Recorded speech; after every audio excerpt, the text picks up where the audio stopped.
28, female, Caucasian, single. Ever been married? No. Has kids? No. Wants kids? No. Maybe. No. Well, I'll just leave that on blank. Drinks? Occasionally. Drugs? I wish. What are you looking for in a potential match?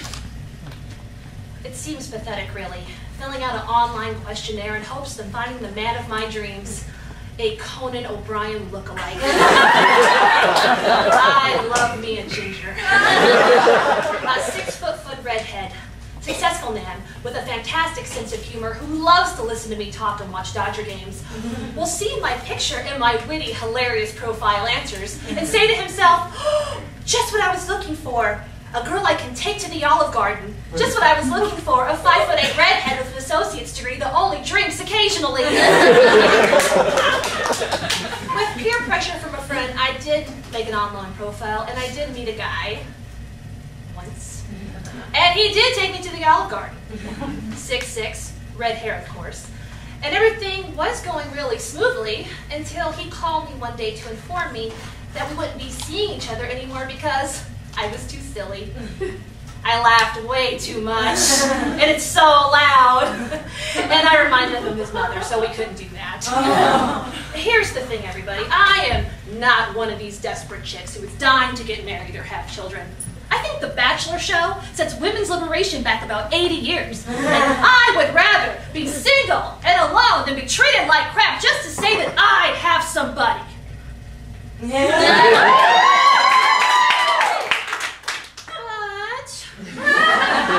It would be nice to have a companion to go to the movies with, watch Dodger games with, and other stuff.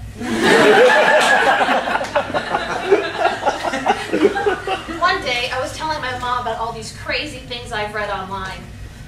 So, yeah, Mom, this one guy, he even said, I love my daughter. She comes first. You need to know that you will come second in our relationship. And this other guy, he kind of looked like the Unabomber a little bit. But he owned his own porn production company. He did all the edits himself. But women need to respect his career decision. You know, this whole thing is just crazy. You know, too many lunatics out there. I'm just going to take the profile down. You know, maybe I can meet somebody the old-fashioned way. Walk up, say hello, play hard to get, huh? Huh? Silence. My mother just gives me that look. The lips pucker like she wants to kiss somebody and her eyebrow goes up.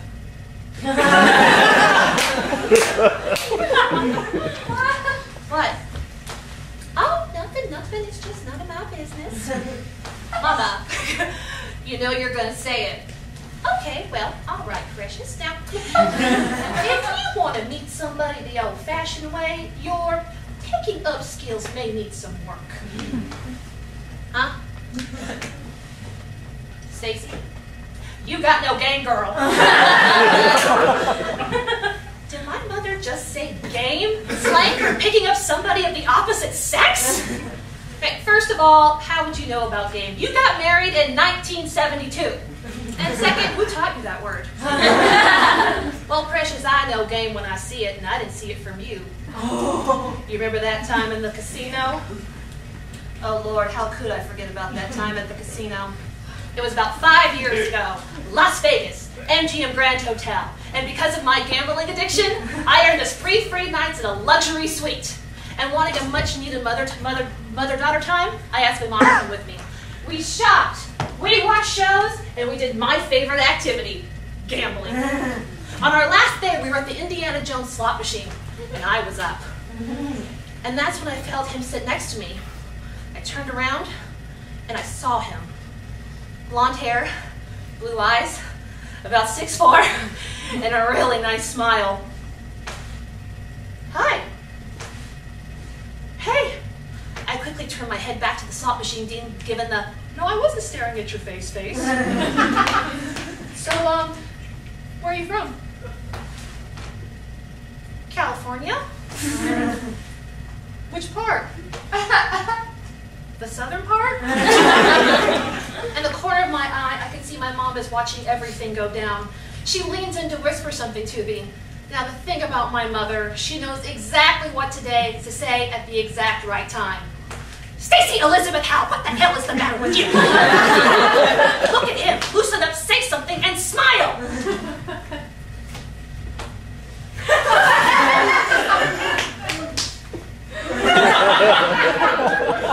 So, where are you from? I'm from Virginia. Oh, that's cool. Did you know the Virginia state bird is a cardinal?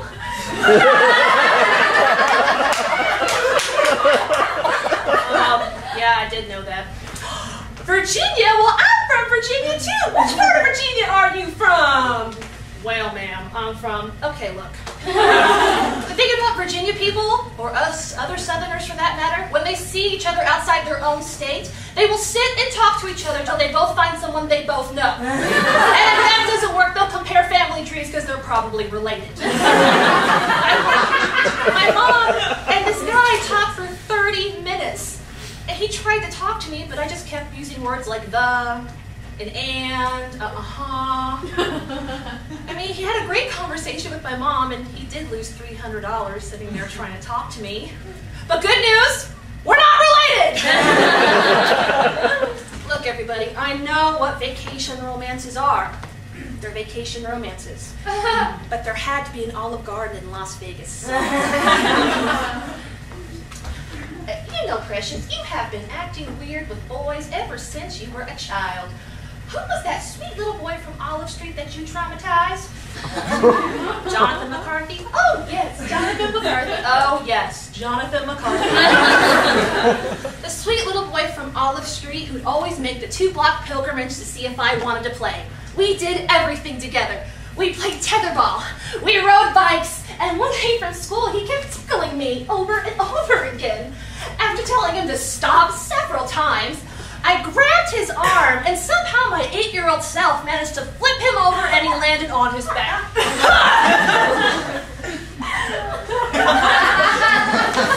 Even with him in that much pain, he still made the 2-block pilgrimage to play Mario Brothers. Anywho, one day the whole third grade class was in PE, walking the 1-mile track. A long walk for a 3rd grader, if you ask me. Then suddenly, Jonathan's friend Eric runs up to me, holding yellow flowers. Well, they're actually yellow weeds, but who cares? Stacy, these are for you. Jonathan likes you. Ooh, Jonathan loves Stacy. Jonathan loves Stacy. Oh, they're just getting louder and louder, and more kids are gathering around me. Jonathan loves Stacy. Jonathan loves Stacy.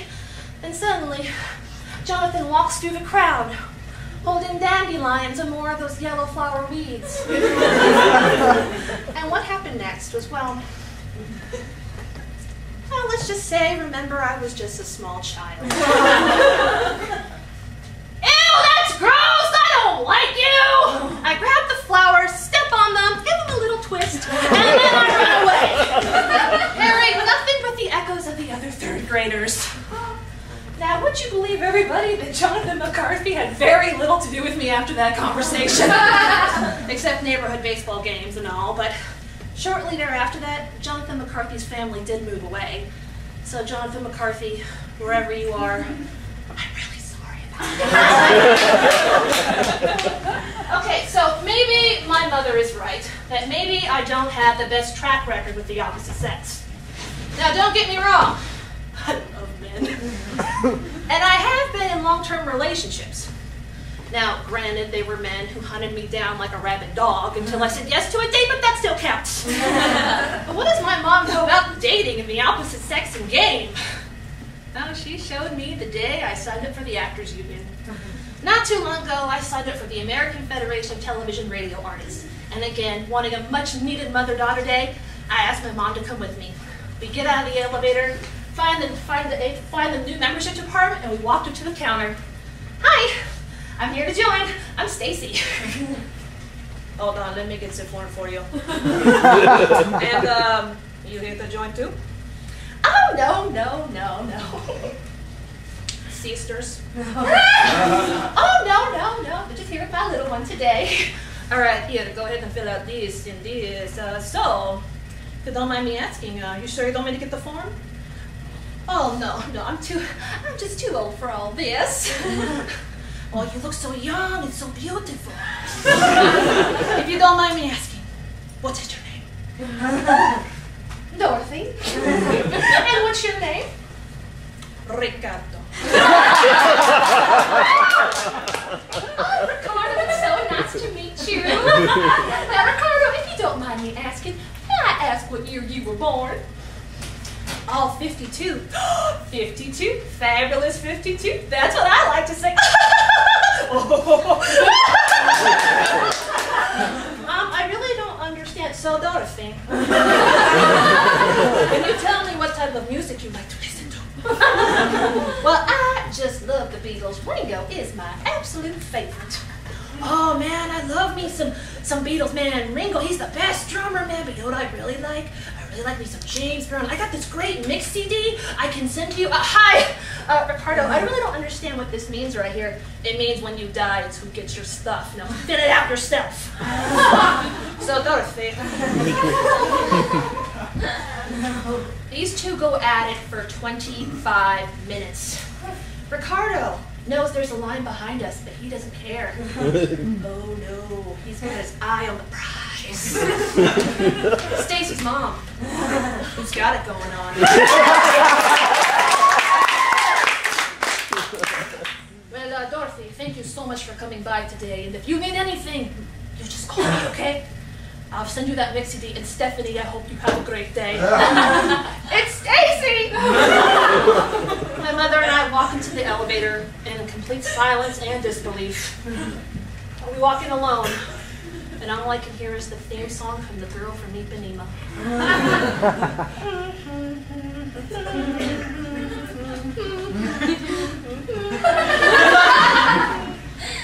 So, Mom, you know that guy?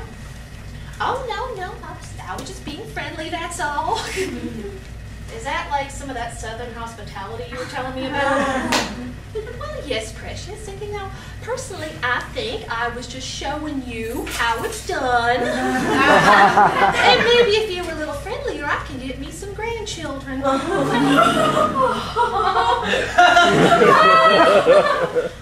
You know, this is just absolutely great. I start to have visions of being alone because of my lack of game skills. I start to have visions of being the cat lady.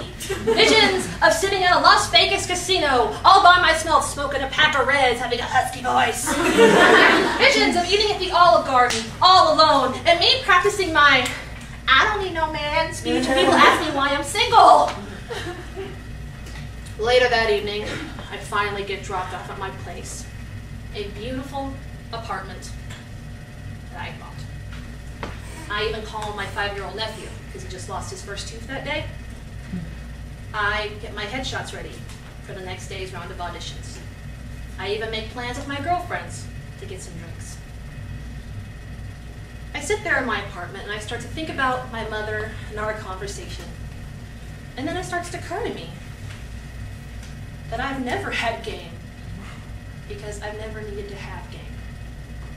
Throughout my entire life, from Jonathan McCarthy to that guy at the casino, being with somebody has never been a priority for me.